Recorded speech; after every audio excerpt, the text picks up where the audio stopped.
ሰላም ጤና ይስጥልኝ ውድ 24/7 ዜና ተከታታዮቻችን፣ የሰዓቱን ዜና ይዤ ቀርብ ያለው እስከ ፍጻሜው አብራችሁን ቆዩ።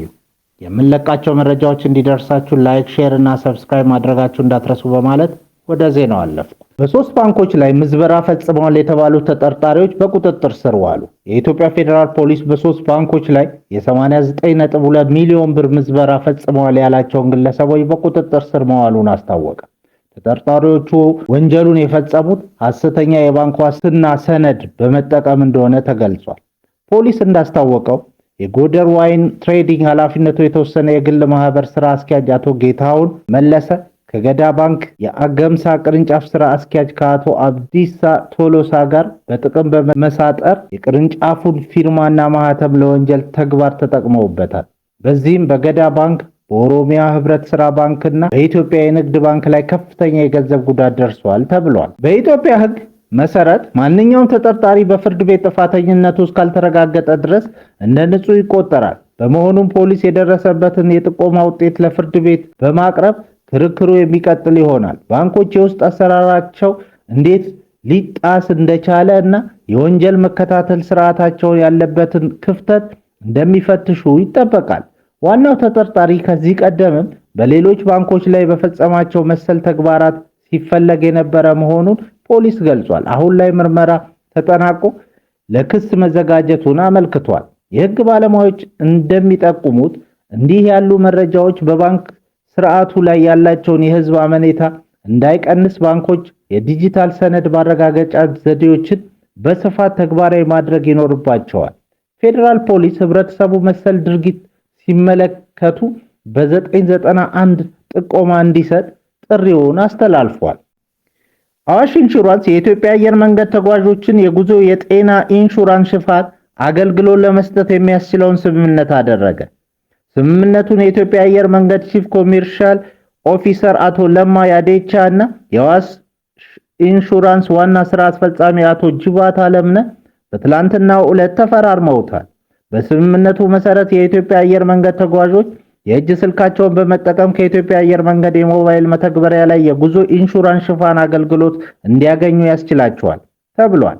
የመድን አገልግሎት ተጓዦች ለተለያዩ ጉዳዮች ወደ ተለያዩ የዓለም ክፍሎች ሲጓዙ ለሚያጋጥማቸው የተለያዩ የጤና እክሎች እንደሚውል ተጠቅሷል። የአዋሽ ኢንሹራንስ ዋና ስራ አስፈጻሚ አቶ ጅባት አለምነ የኢትዮጵያ አየር መንገድ ከዓለም አቀፉ የጠለፋ ኢንሹራንስ ዋስትና ሰጪ ተቋማትና ትራቭል ኢንስቲትዩት ጋር በመሆን በጉዞ ወቅት የሚያጋጥሙ አደጋዎች ጉዳት የሚያካክስና የሚያቃልል አስተማማኝ የኢንሹራንስ ሽፋን አገልግሎት በማቅረባችን ከፍተኛ የሆነ ደስታ ይሰማናል ብለዋል። የኢትዮጵያ አየር መንገድ ቺፍ ኮሜርሻል ኦፊሰር አቶ ለማ ያዴቻ በበኩላቸው ምንም እንኳን ስምምነቱ የተደረሰው አዋሽ ኢንሹራንስ በጨረታ ተወዳድሮ አሸንፎ ቢሆንም ኩባንያው ከቢሮክራሲ የነጻ በቢዝነስ መርህ የሚሰራ ተቋም በመሆኑ አብረን በመስራታችን ደስተኞች ነን ብለዋል። አዋሽ ኢንሹራንስ የተፈረመ ካፒታሉ 4 ቢሊዮን ብር፣ የተከፈለ ካፒታሉ 3.5 ቢሊዮን ብር፣ የኩባንያው አጠቃላይ ሀብት ደግሞ ከ13 ቢሊዮን ብር በላይ ደርሷል ተብሏል። የፈረንሳይ ዜና አገልግሎት ጋዜጠኛ ወደ ትግራይ እንዳይጓዝ ታገደ። አንድ የፈረንሳይ ዜና አገልግሎት አዣን ፍራንስ ፕሬስ ጋዜጠኛ ወደ ትግራይ እንዳይበር መከልከሉን ዜና አገልግሎቱ ትላንት ከቀትር በፊት ዘግቧል። በትግራይ ክልል ድንበር አካባቢ ተቀስቅሶ በተባለው ውጥረት አዲስ ግጭት ሊፈጠር ይችላል የሚል ስጋት ማሳደሩ ሲዘገብ ሰንብቷል። በአፍሪካ ቀንድ በምትገኘው ሀገር የሐሳብ ልዩነት ያላቸው ተቃዋሚዎች ይታፈናሉ ሲል የፖለቲካ አንቂዎች በተደጋጋሚ ትችት ማቅረባቸውን ከቅርብ ወራት ወዲህ በርካታ ጋዜጠኞች ለእስር መዳረጋቸው አሊያም የሥራ ፈቃዳቸው መሰረዙን ዜና ምንጩ አክሎ ዘግቧል። አዲስ አበባ የሚገኘው የኤኤፍፒ ዘጋቢ ከኢትዮጵያ ውጭ ጉዳይ ሚኒስትር ፍቃድ ባለመያዙ ወደ ሽሬ ትግራይ እንዳይበር መከልከሉን ዘገባው ያመለክታል።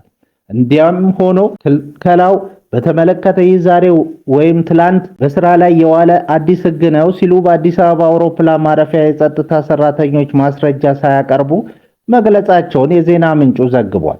ባለፈው ሳምንት ኢትዮጵያ ውስጥ የሱዳን ፈጥኖ ደራሽ ኃይሎች ማሰልጠኛ ጣቢያ ስለመኖሩ የዘገቡ 3 የሮይተር ዘጋቢዎች የጋዜጠኝነት ፈቃድ ለማሳደስ መከልከላቸውን ዜና ምንጩ አስታውሷል። በሌላ ዜና የዩክሬን ስቴት የአካባቢ ጥበቃ ኢንስፔክሽን ተጠባባቂ ኃላፊ ስቦቴኔኮ በሙስና ወንጀል ተጠርጥረው ምርመራ እየተደረገባቸው ይገኛል። ባለስልጣኑ በቁጥጥር ስር በዋሉት ወቅት የተገኘው ከፍተኛ መጠን ያለው ገንዘብ አስመልክቶ የሰጡት ምላሽ ብዙዎችን አስገርሟል። በብርበራ ወቅት 653,000 የአሜሪካን ዶላር በጥሬ ገንዘብ ተገኝቷል። ይህ ገንዘብ የኔ ሳይሆን ከሟች አያቴ ጋራዥ ውስጥ ያገኘሁት ነው ሲሉ ለመርማሪዎች ተናግረዋል።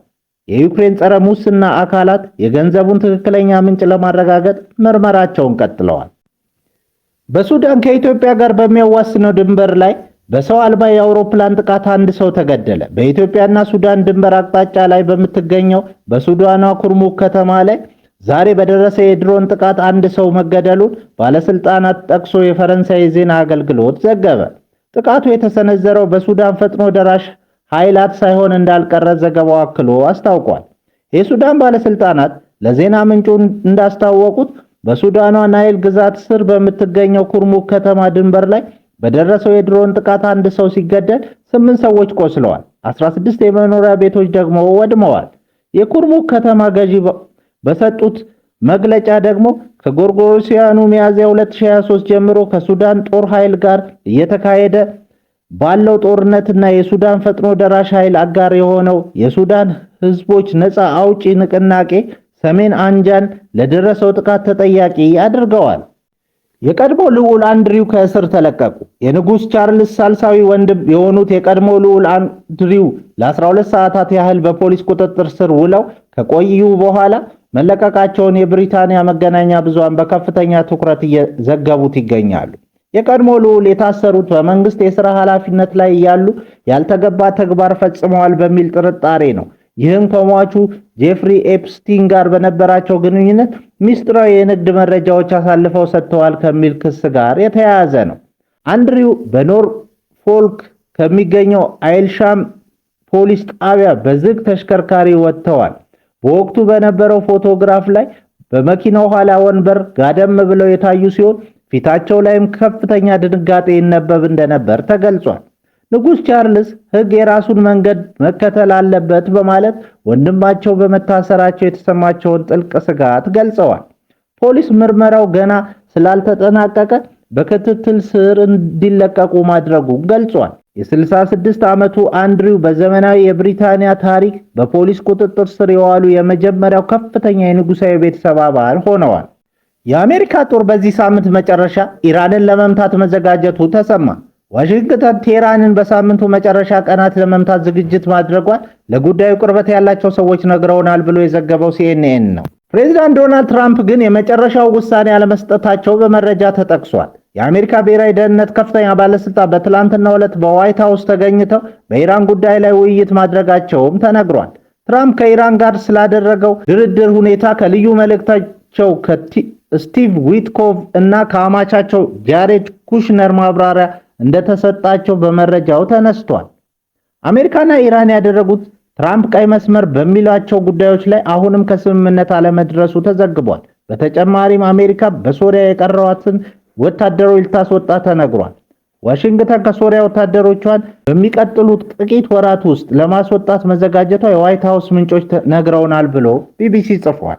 አሜሪካ ወደዚህ እርምጃ የገባችው ሶሪያ በግዛቷ ውስጥ ሽብርተኝነትን በመዋጋት በኩል የመሪነት ሚና እንድትጫወት ለማስቻልና በዚህ የአሜሪካ ኃይል በከፍተኛ ቁጥር መኖር ከዚህ በኋላ አስፈላጊ ሆኖ ባለመገኘቱ ነው ተብሏል።